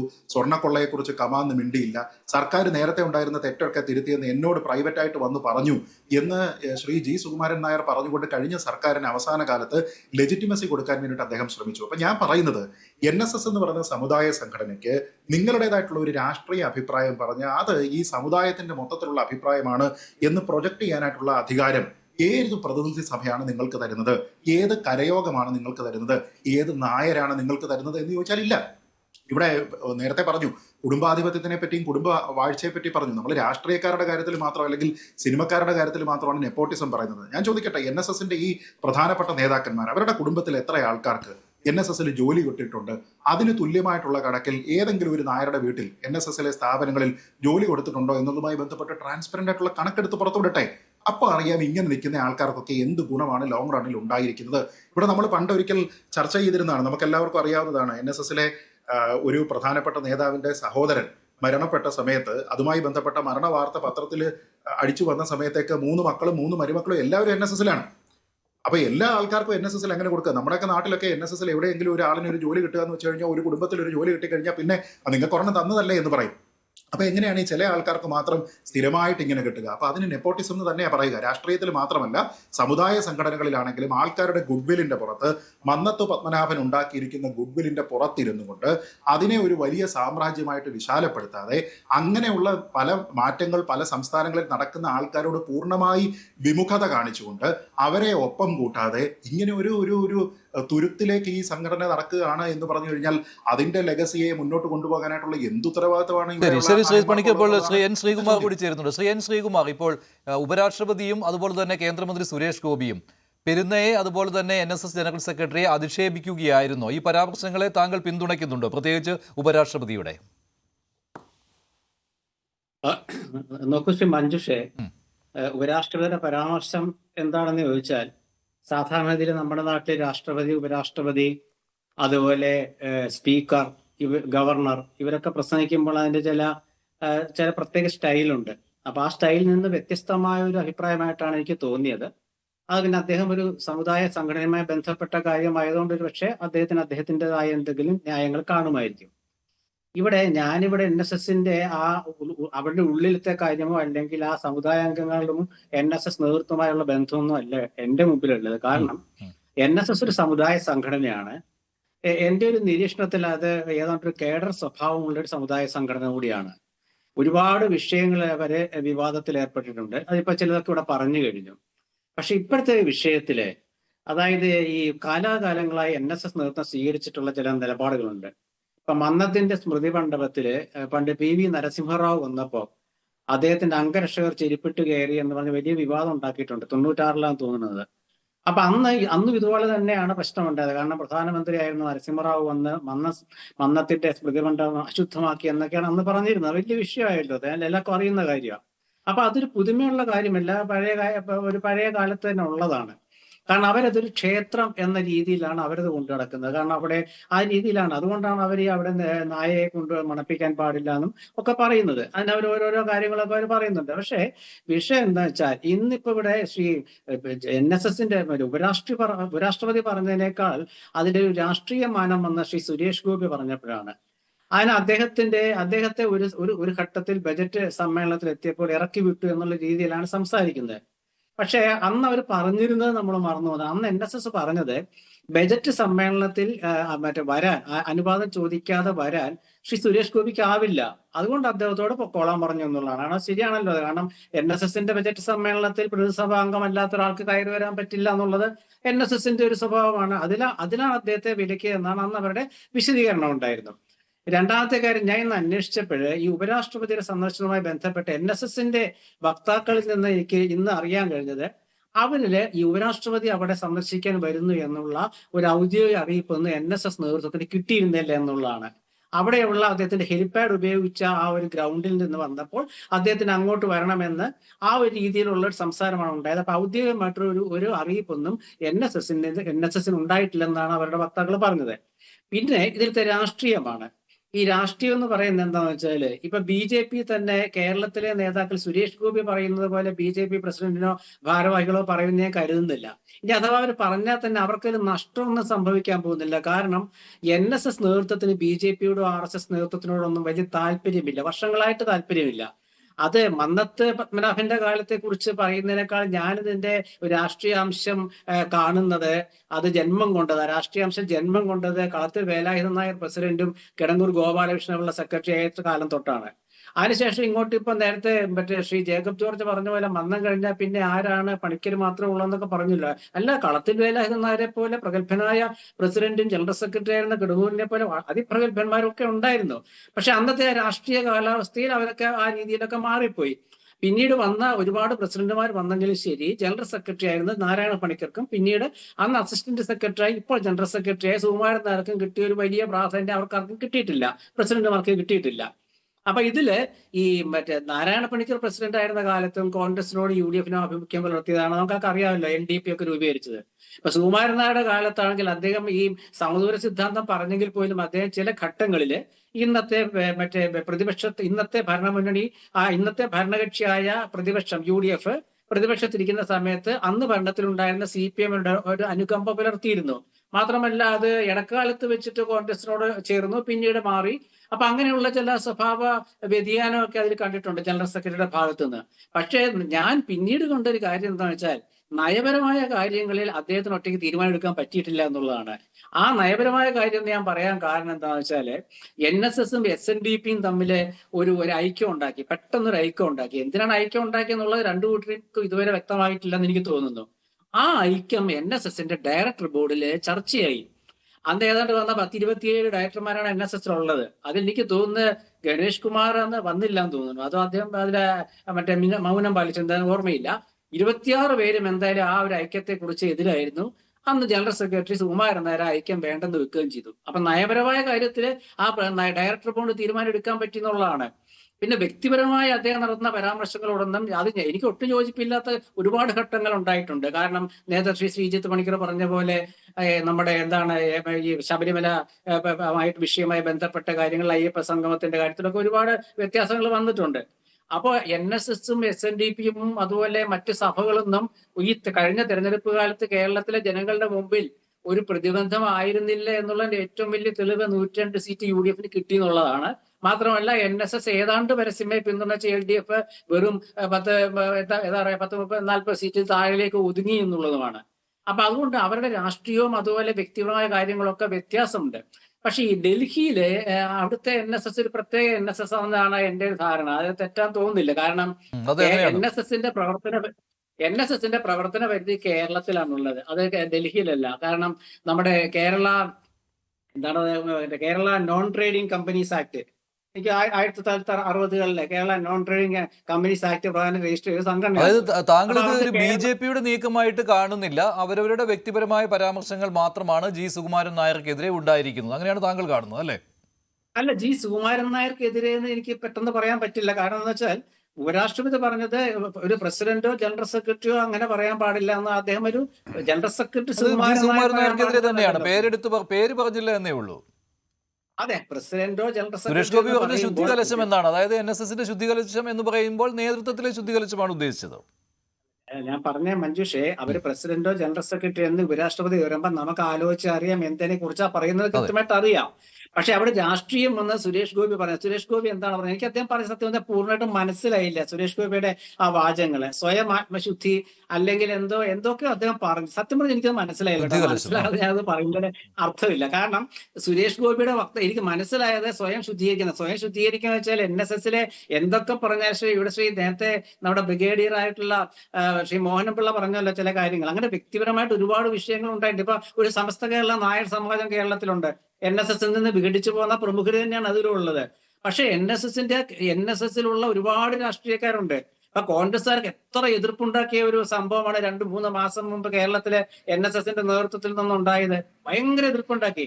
പക്ഷെ ആ NSSന്റെ കരയോഗങ്ങളിൽ മിക്കവാറുമുള്ള കോൺഗ്രസ് ഭാരവാഹികൾ ആരും തന്നെ പരസ്യമായി രംഗത്ത് വരാതിരുന്ന അതിന്റെ ഒരു കേഡർ സ്വഭാവം ഇപ്പോൾ നിൽക്കുന്നതുകൊണ്ടാണ്. മോഹൻപിള്ള, താങ്കൾ ഈ കേഡർ സ്വഭാവം എന്ന കാര്യത്തിൽ വിശ്വസിക്കുന്നുണ്ടോ? താങ്കൾ അതിനെ അംഗീകരിക്കുന്നുണ്ടോ? ഇതിനകത്ത് ആദ്യം ജേക്കബ് സാറിനോട് ഒരു ഇത് ചെയ്തത്, അതായത് ഈ കേസ് വന്നിട്ടുള്ളതെന്ന് പറഞ്ഞു കഴിഞ്ഞാൽ എക്സിസ്റ്റിംഗ് ആയിട്ടുള്ള റോള് ആദ്യം മുതലുള്ളത് ആ നിയമം അതേപോലെ നിലനിർത്തി കൊണ്ടുപോകണം എന്നുള്ളത്. അതിനകത്ത് വയലേഷൻ വന്നതുകൊണ്ട് സൗകര്യാർത്ഥം അമെൻഡ് ചെയ്ത്, അതായത് നോൺ ട്രേഡിംഗ് ആണെന്ന് പറയുകയും ചിലയിടത്ത് കേരളത്തിനകത്ത് മാത്രമേ നിലകൊള്ളൂ എന്ന് സുപ്രീം കോടതിയിൽ അഫിഡവിറ്റ് വേറൊന്ന് കൊടുക്കുകയും കേരളത്തിൽ വേറൊന്ന് കൊടുക്കുകയും കോൺട്രാഡിക്ടറി സ്റ്റേറ്റ്മെൻറ്റ് കൊടുക്കുകയും ചെയ്തതിൻ്റെ പേരിലുള്ള കേസാണ്. എന്തുകൊണ്ടാണ് അത് ട്രാൻസ്പെറൻ്റ് ആണ് എന്നുണ്ടെങ്കിൽ തീർച്ചയായിട്ടും അത് കേസിനെ ഫേസ് ചെയ്യുകയോ ചെയ്യേണ്ടത്. അതിന് ഡേറ്റ് മാറ്റിവെച്ച് മുന്നോട്ട് കൊണ്ടുപോവുകയല്ല ചെയ്യേണ്ടത്. പിന്നെ സമുദായത്തിൻ്റെ കാര്യം പറഞ്ഞപ്പോൾ ശ്രീജിത്ത് പണിക്കരും അതുപോലെ തന്നെ മറ്റുള്ളവരും ആ ഒരു ആംഗിളിൽ കുറേ കവർ ചെയ്തു എന്നുള്ളതാണ്. എന്നെ സംബന്ധിച്ചിടത്തോളം ഇതിനകത്തുള്ള ഒരു പ്രശ്നം എന്ന് പറഞ്ഞു കഴിഞ്ഞാൽ ആസ് എ നായർ എന്നുള്ള രീതിയിൽ വരുമ്പോൾ ഒരു സമുദായത്തിൻ്റെ തലപ്പത്തിരിക്കുന്ന ആള് ആ ഏത് രീതിയിലായിരിക്കണം എന്നുള്ളതാണ് കാര്യം. മറ്റുള്ളവരെല്ലാം സ്വാഭാവികമായിട്ടും നായർ സർവീസ് സൊസൈറ്റി അല്ലെ NSSനെ പണ്ട് മുതലേ ഉള്ള ഒരു ലിഗസിയെ ഇങ്ങനെ കണ്ടിന്യൂ ചെയ്ത് കൊണ്ടുപോകാനുള്ള പരിശ്രമത്തിൽ ഞാൻ ഒരു 3-4 ചോദ്യം ചോദിച്ചു കഴിഞ്ഞാൽ അതിന് ഉത്തരം തരുമെന്നുണ്ടെങ്കിൽ ഞാൻ പറയുന്നത് എന്ത് വേണമെങ്കിലും ചെയ്യാം. ഈ നായർ സർവീസ് സൊസൈറ്റിയുടെ ജനറൽ സെക്രട്ടറി ആദ്യം തുടങ്ങുന്നത് ആദ്യം തുടങ്ങുന്നത് ഒരുപക്ഷെ ജേക്കബ് തോമസ് സാറിനും അറിയായിരിക്കും, ജേക്കബ് ജോർജ് സാറിനും അറിയായിരിക്കും.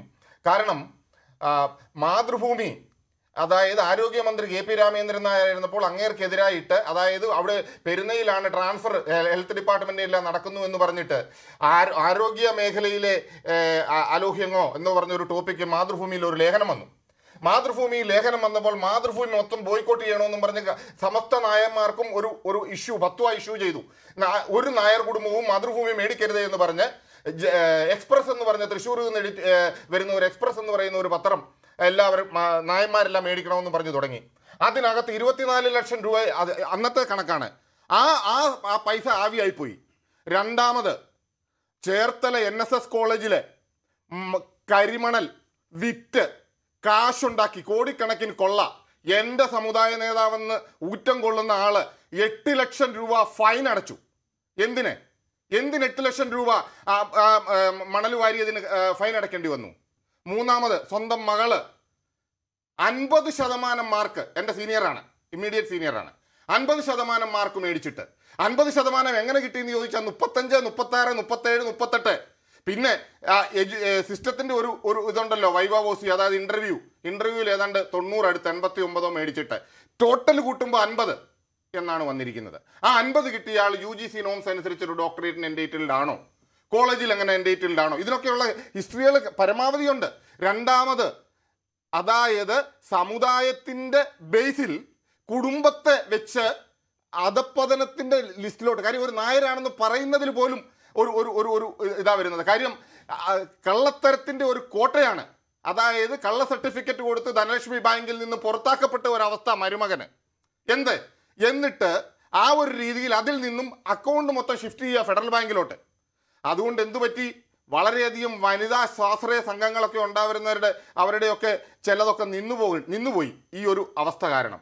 അതുപോലെ തന്നെ നിങ്ങൾക്കറിയാം അയ്യപ്പ കോളേജ് നാഗർകോവിൽ, ഈ അയ്യപ്പ കോളേജ് നാഗർകോവിൽ ആവിയായിട്ട് പോകുമായിരുന്നു. എവിടാന്ന് ഇപ്പോഴും ആർക്കും അറിയില്ല. പണ്ടുള്ള മിനിറ്റ്സിലെല്ലാം അയ്യപ്പ കോളേജ് ഉണ്ട്. ഇപ്പോൾ അയ്യപ്പ കോളേജിനെ കുറിച്ചിട്ട് ചോദിച്ചാൽ അന്നത്തെ director, general secretary, Nair service സൊസൈറ്റിയാണ് അയ്യപ്പ കോളേജിൽ. ഇപ്പൊ അയ്യപ്പ കോളേജില്ല. എവിടെ ഏതെങ്കിലും ഒരു പ്രതിനിധി സഭാ മെമ്പറിനോ ഡയറക്ടർ ബോർഡ് മെമ്പർക്കോ ഇതിനെക്കുറിച്ച് അറിയാമോ? അറിയാമെങ്കിൽ പോലും തിരുവായ്ക്ക് എതിർവയില്ലാതെ തൊഴുതു നിൽക്കുകയല്ലേ ചെയ്യുന്നത്. ഓച്ചാനിച്ച് നിൽക്കുന്ന ഡയറക്ടർ ബോർഡ് മെമ്പർമാരുടെ ഒരു നിരയാണ് നമ്മൾ കാണുന്നത്. അപ്പം അതിലിപ്പോൾ കാണുന്നത് അയ്യപ്പ കോളേജിന്റെ ഡയറക്ടർ എന്ന് പറയുന്ന ഒരു സംഗീത് കുമാറാണ്. അത് ഏത് സംഗീത് കുമാറാണെന്ന് എനിക്ക് ക്ലിയർ ഇല്ല, സിസ്റ്റത്തിൽ നെറ്റിനകത്ത് അതുണ്ട്. അതുപോലെ തന്നെ മറ്റൊരു ആളും കൂടി ഉണ്ട്. ഇവരുടെയൊക്കെ പേരുകൾ വെച്ചിട്ട് എല്ലാം കൂടി ഒന്ന് കൂട്ടി വായിക്കുമ്പോൾ എന്തൊക്കെയോ ദുരൂഹതകളാണ്. അതായത് ശരിക്കും കൊള്ള നടത്തുകയാണ്. അതായത് ശ്രീജിത്ത് പണിക്കരൊക്കെ നേരത്തെ പറഞ്ഞല്ലോ, എന്തെല്ലാം ഇൻസ്റ്റിറ്റ്യൂഷൻസ് ഉണ്ടായിരുന്നു. 4-5 നഴ്സിംഗ് കോളേജുകൾ എവിടെ ഇപ്പം ഒരെണ്ണം പോലും ഇല്ല. അതായത് എന്തു പറയുന്നു, ബെസ്റ്റ് ഉദാഹരണം പറയാമല്ലോ, TP ശ്രീനിവാസൻ സാർ നേതൃത്വം കൊടുത്തിട്ടുള്ള നായർ NSSന്റെ സിവിൽ സർവീസ് അക്കാഡമി ഉണ്ടായിരുന്നു. എവിടെ പോയി? അതും അടച്ചുപൂട്ടി കാപ്പിക്കച്ചവടം തുടങ്ങി. അപ്പം ആഭ്യന്തര തലത്തിൽ ഇപ്പോൾ നിങ്ങളെ പോലെയുള്ളവരുടെ സംഘടന ഈ അകത്ത് നിന്ന് NSSനെ ശുദ്ധീകരിക്കുവാനായിട്ട് ഇറങ്ങിയിട്ടുണ്ടല്ലോ. അത് പക്ഷെ വിജയം കാണുന്നില്ല എന്നതാണല്ലോ. ഈ ആരോപണങ്ങൾ മാത്രമേ ഉന്നയിക്കാൻ കഴിയുന്നുള്ളൂ. ഇത് ഒരു തുടക്കം മാത്രമാണ്. വിജയം കാണുന്നില്ല എന്ന് പറഞ്ഞു കഴിഞ്ഞാൽ ആ ഒരു ലെവലിലോട്ട് സംഗതി പറയുന്ന ശുദ്ധീകരണം അതാണോ അദ്ദേഹം ഉദ്ദേശിക്കുന്നത്? I am totally non political. ആ ഒരു BJP രാഷ്ട്രീയമോ മറ്റുള്ള പാർട്ടിയുടെ രാഷ്ട്രീയമോ അല്ല ഞാൻ പറയുന്നത്. ഞാൻ നായർ സർവീസ് സൊസൈറ്റിയെ കുറിച്ചിട്ട് മാത്രമാണ് പറയുന്നത്.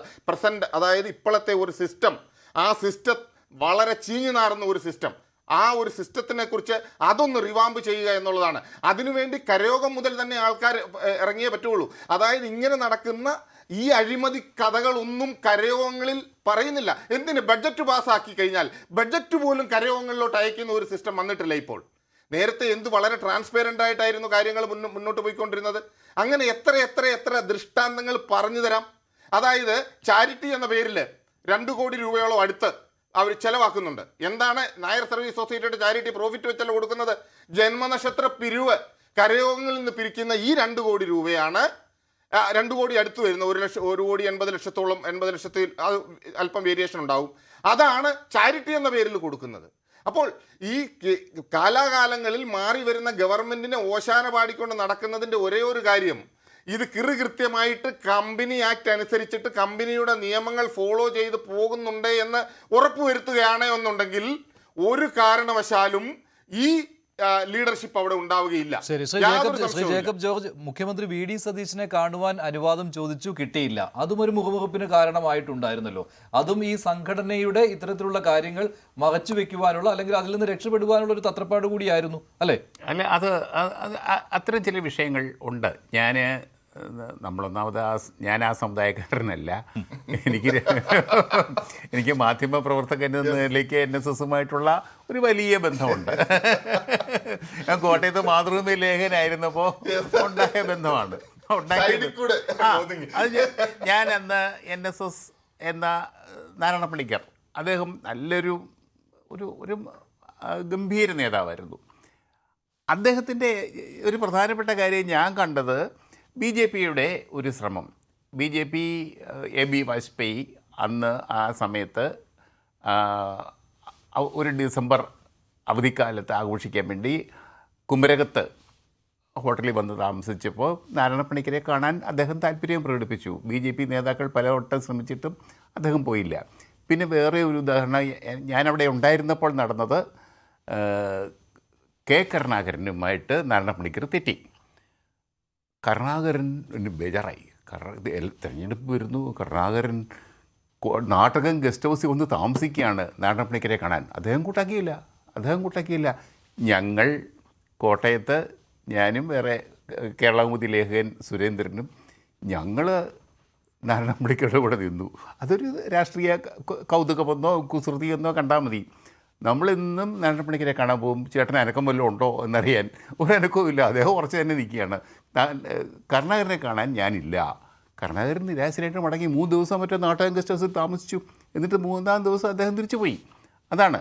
അപ്പോൾ ഇതൊക്കെ ആ വ്യക്തിത്വത്തെക്കുറിച്ച് ഞങ്ങളൊരു പത്രപ്രവർത്തകർ, മാധ്യമപ്രവർത്തകർ കാണുന്നത് അങ്ങനെയാണല്ലോ. കാണുന്നത്, കേൾക്കുന്നത്, വായിക്കുന്നത് ഒക്കെയാണല്ലോ നമ്മളൊരാളുടെ ഇമേജ്, പ്രതിച്ഛായ നിർണ്ണയിക്കുന്നത്. നാരായണ പണിക്കർ അല്ലല്ലോ, ഇപ്പോൾ സുകുമാരൻ നായർക്ക്. എന്തൊക്കെയാണെങ്കിലും കാലഘട്ടം കഴിഞ്ഞപ്പോഴത്തേക്ക് മന്നത്ത് പത്മനാഭനുമായിട്ട് നോക്കുമ്പോൾ, മന്നത്തപ്പനുമായിട്ട് നോക്കുമ്പോൾ, അന്നൊക്കെ അദ്ദേഹം ഐതിഹാസികമായ ഒരു നേതാവായിരുന്നു. കേരളത്തിൻ്റെ നായർ സമുദായത്തിൻ്റെ ഒരു കാലഘട്ടം, EMS നമ്പൂതിരിപ്പാടൊക്കെ നായർ സമുദായത്തിൻ്റെ അതിൻ്റെ ഒരു അധോഗതിയെക്കുറിച്ചും ഒക്കെ ഗംഭീരമായിട്ട് എഴുതിയിട്ടുണ്ട്. നമ്പൂതിരി സമുദായത്തെക്കുറിച്ച് എഴുതിയിട്ടുണ്ട് ഈ നമ്പൂതിരിപ്പാട്.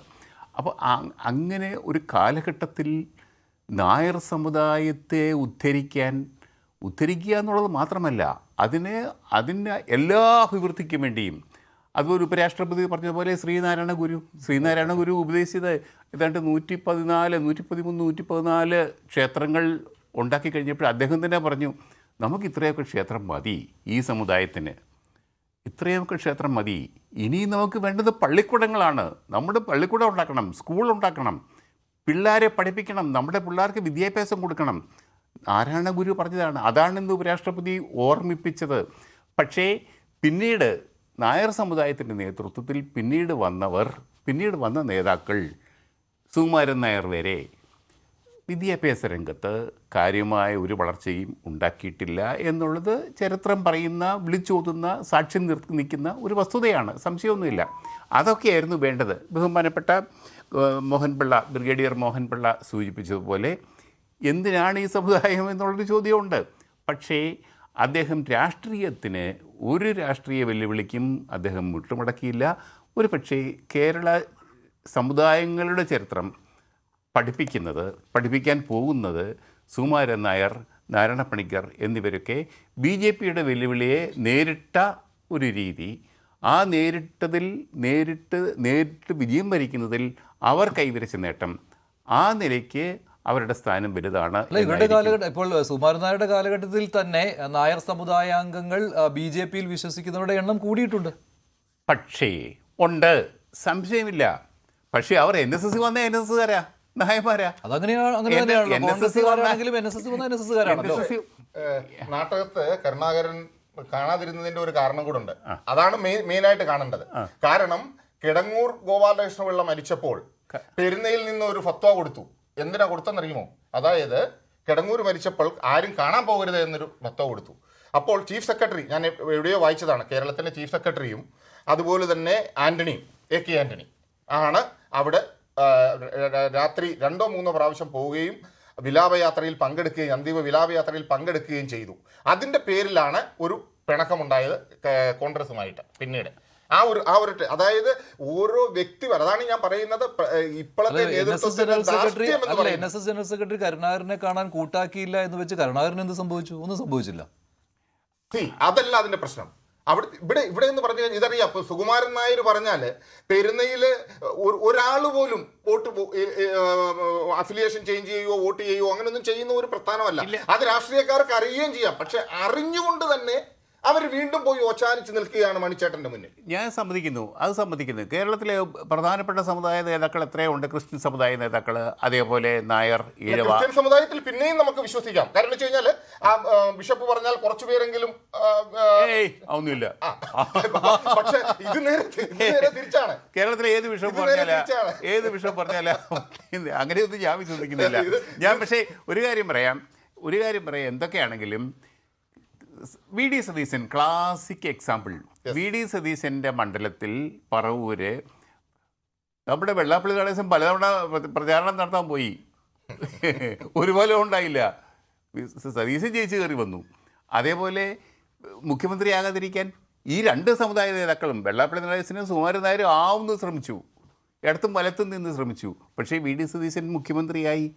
അതുകൊണ്ട് കേരളത്തിലെ സമുദായ നേതാക്കളെ ഇവിടെ അങ്ങനെ ജനങ്ങൾക്കൊന്നും അത്ര പേടിയില്ല, സമുദായങ്ങൾക്കും അത്ര പേടിയില്ല. പക്ഷേ സമുദായത്തോട് നമ്മുടെ ആൾക്കാർക്കൊരു ബന്ധമുണ്ട്, സമുദായ നേതാക്കളോട് ആ ബന്ധവും സൗഹൃദവും ഇല്ല എന്ന് തന്നെ പറയാം. അപ്പോൾ ശ്രീജിത്ത് പണിക്കർ, ഇത് വ്യക്തിപരമായിട്ടുള്ള പരാമർശമായിട്ട് മാത്രം ഇപ്പോൾ കണ്ടാൽ മതി എന്നല്ലേ? ഈ 2 നേതാക്കളുടെയും ഉപരാഷ്ട്രപതിയുടെയും സുരേഷ് ഗോപിയുടെയും വ്യക്തിപരമായ പരാമർശങ്ങൾ വന്നു. അതുകൊണ്ടാണ് BJP ഇത് ഏറ്റെടുക്കാത്തത്. അതോ ഇതിന് പിന്നിൽ BJPയുടെ കൈകൾ ഉണ്ടോ? BJP നേതാക്കൾ പരസ്യമായിട്ട് പ്രതികരിക്കാൻ മടിക്കുന്നു, അതങ്ങനെയായിരിക്കും. പക്ഷേ നീക്കം പെരുന്നയ്ക്കെതിരെ നടക്കുന്നുണ്ട്. കാരണം സുകുമാരൻ നായർ അവിടെ നിന്ന് മാറിയാലേ പെരുന്നയിലേക്കൊരു പ്രവേശനം BJPക്ക് കിട്ടുകയുള്ളൂ എന്ന തിരിച്ചറിവിൽ. അല്ല, പെരുന്നയിലേക്ക് BJPക്ക് ഒരു പ്രവേശനം കിട്ടിയത് കൊണ്ട് എന്തെങ്കിലും ഒരു അഡീഷണൽ ഗുണം ഉണ്ടാക്കാനായിട്ട് അവർക്ക് സാധിക്കുമെന്നൊന്നും ഞാൻ കരുതുന്നില്ല. ഇപ്പോൾ തന്നെ കേരളത്തിലെ രാഷ്ട്രീയ രംഗത്തുള്ള പൊതുവെയുള്ള ഒരു അസംഷൻ എന്ന് പറയുന്നത് അപ്പർ കാസ്റ്റ് ഹിന്ദുസ്, പ്രത്യേകിച്ച് നായർ വിഭാഗത്തിലുള്ള ആൾക്കാർ BJP ആയി കഴിഞ്ഞു എന്നാണ്. നമ്മളിപ്പോൾ ഇലക്ഷൻ അനാലിസിസ് ഒക്കെ നോക്കുന്ന സമയത്ത് ആൾക്കാരെല്ലാവരും ആ രീതിയിലത്തേക്കുള്ള അഭിപ്രായം പറയുന്നുണ്ട്. പിന്നെ അങ്ങനെയുള്ള ആൾക്കാർക്ക് കൂടുതലായിട്ട് വോട്ട് കിട്ടുന്ന സ്ഥലങ്ങൾ എവിടെയാണ്, അവരുടെ ചിന്ത എങ്ങനെയാണ്, അവർ ഏത് രീതിയിലത്തേക്ക് വോട്ട് മാറ്റും തുടങ്ങിയ കാര്യങ്ങളുമായി ബന്ധപ്പെട്ടിട്ടാണ് ഈ ചർച്ചകളൊക്കെ തന്നെ നടക്കുന്നത്. അപ്പോൾ അതുകൊണ്ട് ആ രീതിയിലുള്ള ഒരു ഗ്രൂപ്പിനെ ഇനി പ്രത്യേകിച്ച് ക്യാൻവാസ് ചെയ്യാനായിട്ട് BJPക്ക് ഒരു ടാർഗറ്റഡ് ആയിട്ടുള്ള ഒരു ശ്രമം ഉണ്ടാകണമെന്ന് ഞാൻ കരുതുന്നില്ല. ഒരുപക്ഷെ അവർ ആ ഫോക്കസ് കൂടുതൽ ശ്രദ്ധിക്കേണ്ടത്, ഒരുപക്ഷെ കേന്ദ്രീകരിക്കേണ്ടത് SNDP വിഭാഗത്തിനെ ആയിരിക്കാം. കാരണം അവിടെ നിന്നാണ് ഒരു വലിയ ഒരു പോച്ചിങ് എന്ന രീതിയിലത്തേക്ക് നടക്കുന്നു എന്ന് CPM പോലും അവരുടെ റിപ്പോർട്ടുകളിൽ തന്നെ ആശങ്ക പറഞ്ഞിട്ടുള്ളത്. അപ്പൊ ഈ ഒരു ഫാക്ട് എന്താണെന്ന് വെച്ചാൽ ഇവരെല്ലാവരും നേരത്തെ ശ്രീ ജേക്കബ് ജോർജ് പറഞ്ഞതുപോലെയാണെന്നുള്ള ഒരു അഭിപ്രായം എനിക്കില്ല. കാരണം അതിപ്പോ നേരത്തെ ഉണ്ടായിരുന്ന ശ്രീ നാരായണ പണിക്കരാണെങ്കിലും അതിനുശേഷം വന്ന ശ്രീ സുകുമാരൻ നായരാണെങ്കിലും ഇവരൊന്നും തന്നെ BJPയുടെ വളർച്ചയെ റെസിസ്റ്റ് ചെയ്തു എന്ന രീതിയിലത്തേക്ക് ഒരു കേരള രാഷ്ട്രീയ ചരിത്രവും അവരെ അടയാളപ്പെടുത്തുമെന്ന് ഞാൻ കരുതുന്നില്ല. കാരണം അവരവിടെ നിൽക്കുന്ന സമയത്ത് തന്നെയാണ് ഇവിടെ BJPക്ക് വലിയ വളർച്ച ഉണ്ടായിരിക്കുന്നത്. അവരുടേതായിട്ടുള്ള വ്യക്തിപരമായിട്ടുള്ള നിലകളിൽ അവർ ചിലപ്പോൾ ആൾക്കാരെ വെറുപ്പിച്ചിട്ടുണ്ടാകാം ഈ രീതിയിലത്തേക്കുള്ള ചില. പക്ഷേ ഈ രാഷ്ട്രീയ നിരീക്ഷകരൊക്കെ അങ്ങനെയാണ് പറയുന്നത്, BJPയെ തടഞ്ഞു നിർത്തിയത് നാരായണ പണിക്കരും G സുകുമാരൻ നായരുമാണെന്ന്. അതെങ്ങനെ ഞാൻ പറയട്ടെ ശ്രീ പണിക്കരെ, ഞാൻ പറയാം. അത് രാഷ്ട്രീയം എന്നത് വ്യക്തിപരമല്ലേ? ഒരു സമുദായം, ഞാൻ നേരത്തെ പറഞ്ഞല്ലോ, പള്ളിയിലെ അച്ഛനോ പള്ളിയിലെ ബിഷപ്പോ പറഞ്ഞാൽ ഏതെങ്കിലും ഇടവകക്കാരൻ ഏതെങ്കിലും പാർട്ടി ചേരുവോ? ചേരത്തില്ല. ഒരു സമുദായം അങ്ങനെ ഞാൻ സാമാന്യവൽക്കരിക്കുകയായിരുന്നു. വെള്ളാപ്പള്ളിയും സുകുമാരൻ നായരും ആവുന്നു നോക്കിയിട്ടും BD സതീശനെ ഒന്നും ചെയ്യാൻ പറ്റിയില്ലല്ലോ എന്ന് ഞാൻ പറയുകയാണ്. അല്ല, അതാണ് എന്റെ പോയിന്റ്. അതായത് അവർക്കൊരാളിനെ തളർത്താൻ കഴിയില്ല എങ്കിൽ അവർക്കൊരാളിനെ വളർത്താനും കഴിയില്ല. ശ്രീകുമാർ സാറിന്റെ നിലപാട് അതാണോ കൂടി ചോദിക്കട്ടെ. ശ്രീകുമാർ, താങ്കളുടെ നിലപാട് അതാണോ? അല്ല ശ്രീ മഞ്ജുഷേ, എല്ലാവർക്കും അറിയുന്ന കാര്യമാണ് കേരളത്തിലെ NSSന്റെ നിലപാട് എപ്പോഴും BJP വിരുദ്ധമായിരുന്നു, തർക്കമില്ലാത്ത കാര്യമാണ്. പക്ഷേ BJPയെ തടഞ്ഞു നിർത്താൻ കഴിഞ്ഞു എന്നുള്ളതാണ്. BJPയെ തടഞ്ഞു നിർത്താൻ NSS നേതൃത്വത്തിന് കഴിഞ്ഞിട്ടുണ്ടോ എന്നാണ്. G Sukumaran Nair BJP വിരുദ്ധനാണല്ലോ. അല്ല, തടഞ്ഞു നിർത്തുക എന്ന് വെച്ചാല് അങ്ങനെ തടഞ്ഞു നിർത്തുക എന്നുള്ളത് ഞാൻ യോജിക്കുന്നില്ല. കാരണം വെച്ചാല് ഇത്തവണ UDF തടഞ്ഞു നിർത്താൻ ശ്രമിച്ചില്ല, എന്നിട്ട് നടന്നില്ലല്ലോ. അതല്ല, കാരണം വെച്ചാല് BJP-യോട് താല്പര്യം ഇല്ലാത്തതുകൊണ്ട് NSS-ഉം BJP-യും തമ്മിൽ ഉള്ള ചില അസ്വാരസ്യങ്ങളുണ്ട്. അതില്ലെന്ന് പറഞ്ഞിട്ട് കാര്യമില്ല. കാരണം NSS-ൽ ഒരുപാട് BJP-ക്കാരുണ്ട്. പക്ഷെ എപ്പോഴായാലും NSS-ന്റെ ഏത് നേതൃതലങ്ങളിലായാലും ശരി BJP-ക്കാർക്ക് വലിയ പ്രാധാന്യമില്ല. തർക്കമില്ലാത്ത കാര്യമാണത്. അത് തന്നെയാണ് ഇപ്പൊ ഈ സുരേഷ് ഗോപിയുടെ പ്രശ്നങ്ങളാണെങ്കിൽ ഇപ്പൊ ഈ CP രാധാകൃഷ്ണൻ അദ്ദേഹം ഉപരാഷ്ട്രപതി ആകുന്നതിന് മുമ്പ് അദ്ദേഹം NSS ആസ്ഥാനത്ത് പോയിട്ടുണ്ട്. കാരണം ഒരുപാട് ചർച്ചകളൊക്കെ നടത്താൻ വേണ്ടി പോയിട്ടുണ്ടെന്നാണ് എൻ്റെ ഒരു അറിവ്. അപ്പൊ അതൊക്കെ വേറെ വിഷയങ്ങളാണ്. ഇപ്പോഴത്തെ വിഷയം എന്താണെന്ന് വെച്ചാല് ഇതില് ശ്രീ CP രാധാകൃഷ്ണൻ പറഞ്ഞൊരു കാര്യത്തില് ഒരു വിഷയമുള്ളത് അവിടെ മറ്റേ ഒരാള് കാണാൻ ചെല്ലുമ്പോൾ തടയുന്നതിനോട് യോജിക്കുന്നില്ലെന്നുള്ളതാണ്. പക്ഷെ NSS-ന്റേതായ ന്യായീകരണം ഞാൻ പറഞ്ഞ നരസിംഹറാവുവിന്റെ കാലത്തൊട്ടുണ്ട്. അപ്പൊ അത് ഏതെങ്കിലും ശരി, താങ്കളുടെ നിലപാട് വ്യക്തമാണ്.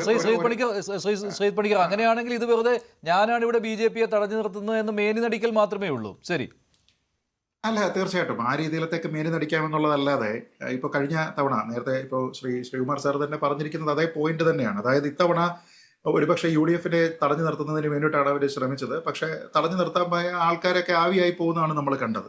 ഇവിടുത്തെ ഒരു പ്രധാനപ്പെട്ട കാര്യം, ഇതിൽ ജെനുവിനായിട്ടുള്ള കൺസേൺസ് ഉണ്ടോ എന്ന് ചോദിച്ചാൽ ഉണ്ട്. ഇല്ല എന്ന് നമുക്ക് പൂർണ്ണമായിട്ട് പറയാൻ കഴിയില്ല. കാരണം ചില ആൾക്കാരെ സംബന്ധിച്ചിടത്തോളം ഒരു വ്യക്തിയുടെ അന്ത്യവിശ്രമ സ്ഥലം അല്ലെങ്കിൽ സ്മൃതി മണ്ഡപം എന്നൊക്കെ പറയുന്നത് ആനിമൽസ് ഒന്നും തന്നെ അങ്ങനെ കയറേണ്ടതല്ല, പ്രത്യേകിച്ച് നായകളൊന്നും തന്നെ അങ്ങനെ കയറേണ്ടതല്ല എന്ന രീതിയിലത്തേക്ക് അതിനൊരു പവിത്രതയുണ്ട് എന്നൊക്കെ ചിന്തിക്കുന്ന ആൾക്കാരുണ്ട്. അത് പല സ്ഥലങ്ങളിലുമുണ്ട്. പ്രത്യേകിച്ച് ഹിന്ദു കൾച്ചറിൽ പല സ്ഥലങ്ങളിൽ ആ കാര്യമുണ്ട്. അപ്പൊ അതുകൊണ്ട് എന്താ ചെയ്യേണ്ടത്? NSS ഇങ്ങനെ ഓരോ തവണ, അതായത് അതിപ്പോ സുരേഷ് ഗോപി വേറൊരു വിഷയമാണ്. പക്ഷേ പിന്നെ ഉപരാഷ്ട്രപതി വരുന്നു, നാളെ വേറെ ആരെങ്കിലും വരുന്നു, ആ സമയത്തെല്ലാം തന്നെ ഇങ്ങനെ ഒരു കൺഫ്യൂഷൻ ഉണ്ടാക്കുകയും അത് NSS-ന് തന്നെ പ്രതിച്ഛായയ്ക്ക് മോശമാക്കുന്ന രീതിയിലത്തേക്കുള്ള പരാമർശങ്ങൾ ഉണ്ടാക്കുന്നതിന് പകരം എന്താ ചെയ്യേണ്ടത്? വളരെ കൃത്യമായിട്ടുള്ള ഡീറ്റെയിൽഡ് ആയിട്ടുള്ള ഒരു പ്രോട്ടോകോൾ അവർ പബ്ലിഷ് ചെയ്യുക. ആ പ്രോട്ടോകോളിൽ അവർ പറയുക, ഇവിടെ നായകളെ കൊണ്ടുവന്നിട്ട് സ്നിഫർ ഡോഗ്സിനെ ഒന്നും കൊണ്ടുവന്നിട്ട് സർവെയിലൻസ് പറ്റില്ല, മറ്റുള്ള മാനുവലായിട്ടുള്ള മറ്റു മാർഗ്ഗങ്ങളോ മറ്റ് എക്യുപ്മെന്റുകളോ ഉപയോഗിച്ചിട്ട് നിങ്ങൾക്കത് ചെയ്യാം, അതാണ് ഞങ്ങൾ ഇവിടെ അംഗീകരിച്ചിരിക്കുന്നത്, അത് നിങ്ങൾ റെസ്പെക്ട് ചെയ്യണം എന്നവർ പറയുക. അതിനോടൊപ്പം തന്നെ നമുക്കറിയാം പണ്ട് രാജ്ഘട്ടിലൊക്കെ ഉണ്ടായിരുന്നതുപോലെ ചെരുപ്പിട്ട് കയറുക, ഈ കാര്യങ്ങളെല്ലാം അതിന്റെ ഒരു ഗൈഡ് ലൈൻ ആയിട്ട് ഒരുപക്ഷെ അത് ഇപ്പോൾ തന്നെ ഉണ്ടാകും. പക്ഷെ അങ്ങനെ ഇല്ല എങ്കിൽ വളരെ കൃത്യമായിട്ട് അവിടെ സന്ദർശനത്തിന് വരുന്ന ആൾക്കാർക്ക് ഇതാണ് ഇവിടുത്തെ പ്രോട്ടോകോൾ എന്ന് പറഞ്ഞിട്ട് കൊടുക്കുക. ഇതൊരു വശം. രണ്ട്, നമ്മുടെ നാഷണൽ മോണ്യുമെന്റ്സ് പലതിലും, പ്രത്യേകിച്ച് ഇത്തരത്തിലുള്ള ഫ്യൂണറൽ സൈറ്റുകൾ അല്ലെങ്കിൽ സ്മൃതി മണ്ഡപങ്ങൾ ഒക്കെ ഉള്ള സ്ഥലത്ത് പല രീതികളിൽ ഇതുമായിട്ട് ബന്ധപ്പെട്ട് കേന്ദ്ര സർക്കാർ ഉൾപ്പെടെ നയം സ്വീകരിച്ചിട്ടുണ്ട്. ഇപ്പൊ ഉദാഹരണത്തിന് രാജ്ഘട്ടിൽ നമുക്കറിയാം പണ്ട് ഒബാമ വരുന്ന സമയത്ത് ഇതേപോലെ തന്നെ കുറേയധികം വിഷയങ്ങൾ ഉണ്ടായിരുന്നു. അവിടെ സ്നിഫർ ഡോഗുകൾ ആദ്യം വരണോ വേണ്ടയോ എന്നതുമായി ബന്ധപ്പെട്ട് ഇത്തരത്തിലുള്ള കൾച്ചറൽ സെൻസിറ്റിവിറ്റികളെയൊക്കെ തന്നെ പരിഗണിച്ചിരുന്നു. പക്ഷെ നമുക്കിപ്പോൾ എല്ലാവരും ശ്രദ്ധിക്കേണ്ടുന്ന ഒരു കാര്യം, ഈ G20 മീറ്റിംഗ് ഇപ്പൊ നടക്കുന്നതിന്റെ ഭാഗമായിട്ട് രാജ്ഘട്ടിൽ ഉൾപ്പെടെ K9 സ്നിഫർ ഡോഗുകൾ, 4 സ്നിഫർ ഡോഗുകളെ റൗണ്ട് ദ ക്ലോക്ക് അവിടെ ഡിപ്ലോയ് ചെയ്തിരുന്നു. രാജ്ഘട്ടിനകത്തും പുറത്തും അതിന്റെ ചിത്രങ്ങളടക്കം നമ്മുടെ നാട്ടിലെ മാധ്യമങ്ങൾ അവിടെ കാണിച്ചിരുന്നതാണ്. അപ്പോൾ വിവിധ ലോക നേതാക്കൾ വരുന്ന സമയത്ത് അതാണ് പ്രോട്ടോകോൾ എന്ന രീതിയിലത്തേക്ക് ഒരു റിസ്ക്കും എടുക്കാൻ കഴിയില്ല എന്നുള്ള ഒരു ചിന്ത കേന്ദ്ര സർക്കാരിന്റെ ഭാഗത്തു നിന്നുണ്ടായി. ഒന്ന്. രണ്ട്, നമുക്കറിയാമല്ലോ രാജ്ഘട്ടുമായി ബന്ധപ്പെട്ടിട്ടുള്ള ബാക്കി സ്ഥലത്തിനെ എല്ലാം തന്നെ ഇനി പുതുതായിട്ടുള്ള മോണ്യുമെന്റ്സ് ഒന്നും അവിടെ തന്നെ ഉണ്ടാക്കേണ്ടതില്ല, പകരം ഇൻഡിവിജ്വൽ ആയിട്ടുള്ള എല്ലാ റിമംബറൻസ് സൈറ്റുകളായിട്ട് തന്നെ മാറ്റാമെന്ന് കേന്ദ്ര സർക്കാർ 2013 തീരുമാനിച്ച് അതിനുശേഷം ഉണ്ടാക്കിയിരിക്കുന്ന കൺസ്ട്രക്ഷന്റെ അടിസ്ഥാനത്തിൽ പിന്നീട് നടന്നിരിക്കുന്ന ഈ രാഷ്ട്രീയ സ്മൃതി സ്ഥൽ എന്ന പേര് കൊടുത്തതിന് ശേഷം അവിടെ നടന്നിരിക്കുന്ന ക്രിമേഷൻസ് ഉണ്ട്. അതിൽ IK ഗുജറാളിന്റെ AK വാജ്പേയിയുടെ ഒക്കെ ശരീരം അവിടെയാണ് ക്രിമേറ്റ് ചെയ്തിരിക്കുന്നത്. വാജ്പേയിയുടേത് മറ്റൊരു സ്ഥലത്ത്, ക്ഷമിക്കണം, പിന്നെ പ്രണബ് മുഖർജിയുടേത് മറ്റൊരു സ്ഥലത്ത് ചെയ്തതിന് ശേഷം പിന്നീട് ഒരു സ്മൃതി മണ്ഡപം പണിയുകയും ഒക്കെയാണ് ചെയ്തിരിക്കുന്നത്. ഈ സ്ഥലത്ത് ഈ പിന്നെ വാജ്പേയിയുടെ ചടങ്ങുമായി ബന്ധപ്പെട്ടിട്ടാണെന്നാണ് എൻ്റെ ഓർമ്മ. അത് നടക്കുന്ന സമയത്ത് അവിടെ ഡൽഹി പോലീസിന്റെ ഡോഗ് സ്ക്വാഡ് അവിടെ കംപ്ലീറ്റ്ലി ഇൻസ്പെക്ട് ചെയ്തിരുന്നു. കാരണം അവിടെ നിരവധി ആൾക്കാർ വരുന്നതാണ്. അപ്പൊ ഈ രാഷ്ട്രീയ സ്മൃതി സ്ഥലിൽ ഡോഗ് സ്ക്വാഡിനെ ഡൽഹി പോലീസ്, ബോംബ് ഡിറ്റക്ഷൻ സ്ക്വാഡും ഡോഗ് സ്ക്വാഡും ഡൽഹി പോലീസ് ഇവിടെ കൊണ്ടുവരുന്നു. അപ്പൊ ഞാൻ പറഞ്ഞതിന്റെ പ്രോട്ടോകോൾ എന്താണ് എന്നതുമായി ബന്ധപ്പെട്ട് വളരെ കൃത്യമായിട്ട് അത് ഫോർമുലേറ്റ് ചെയ്യുക. പിന്നെ ഈ വരുന്ന നായകളൊക്കെ സാധാരണ രീതിയിലത്തേക്കുള്ള ഒരു നായ എന്ന രീതിയിലത്തേക്ക് കൊടുക്കുന്നതല്ല. ഇതിന് റാങ്ക് ഉള്ളതാണ്, ഇതിന് പ്രോട്ടോകോൾ ഉള്ളതാണ്, ഇതിന് ഓഫീസർ റാങ്ക് ഉള്ളതാണ്, അങ്ങനെ പല രീതികളിലേക്ക് അതിനെ രാഷ്ട്രത്തിന്റെ ഒരു സൈനികൻ എന്ന രീതിയിലത്തേക്ക് തന്നെ കരുതുന്ന ഒരു പ്രത്യേക ഡെക്കറേഷൻ ഉള്ള ഒരു തരം നായകളാണ്. അപ്പൊ അതുകൊണ്ട് അതുമായി ബന്ധപ്പെട്ടിട്ട് ഈ രണ്ട് ഭാഗത്തിനും ചർച്ച ചെയ്ത് വളരെ കൃത്യമായി ഉചിതമായിട്ടുള്ള തീരുമാനങ്ങൾ എടുക്കാൻ കഴിയുന്നതാണ്. അതല്ലാതെ ഒരാളിന്റെ ഈഗോയുടെ അടിസ്ഥാനത്തിൽ ഞാൻ പറയുന്നത് അനുസരിച്ചിട്ട് മാത്രം ആൾക്കാർ ഇവിടെ വന്നാൽ മതി എന്ന രീതിയിലത്തേക്ക് പറയാനായിട്ട് ഇത് ഒരാളിന്റെയും തറവാട്ട് സ്വത്തല്ല എന്നുള്ളതാണ് വസ്തുത. ഒരു തറവാട്ട് സ്വത്ത് പോലെ മന്നം സ്മൃതി മണ്ഡപത്തെ കാണുന്നുണ്ടോ? അല്ല, അത് വ്യക്തിപരമായ ഒരു തീരുമാനമാവരുത്. അത് തന്നെയാണ് ഈ സുരേഷ് ഗോപിയുടെ കാര്യത്തിലൊക്കെ അന്ന് ഞാൻ സ്വീകരിച്ചിരുന്ന നിലപാട് അത് തന്നെയാണ്. അന്ന് കുറച്ചും കൂടെ വ്യാപകമായിട്ട് അതേക്കുറിച്ച് രൂക്ഷമായിട്ട് തന്നെ ഞാൻ സംസാരിച്ചതാണ്. ഞാനത് ഓർക്കുന്നുണ്ട്. തീർച്ചയായിട്ടും ഇത്തരം അത് ഒരു പരിഷ്കൃത സമൂഹത്തിലെ ഒരു ആധുനിക സമുദായ നേതാവിന് ഭൂഷണമല്ല എന്ന് തന്നെ പറയേണ്ടി വരും. ആ കാര്യത്തിൽ എനിക്ക് യാതൊരു സംശയവും. ശരി, നന്ദി. ചർച്ചയിൽ പങ്കെടുത്ത എല്ലാവർക്കും ഇന്നത്തെ ചോദ്യം ഇതായിരുന്നു: ജി സുകുമാരൻ നായരെ ഉപരാഷ്ട്രപതി അധിക്ഷേപിച്ചു എന്ന് 59% പ്രേക്ഷകർ, ഇല്ല എന്ന് 37%. വേണ്ടിവരെ അവസാനിക്കുന്നു. നന്ദി, നമസ്കാരം.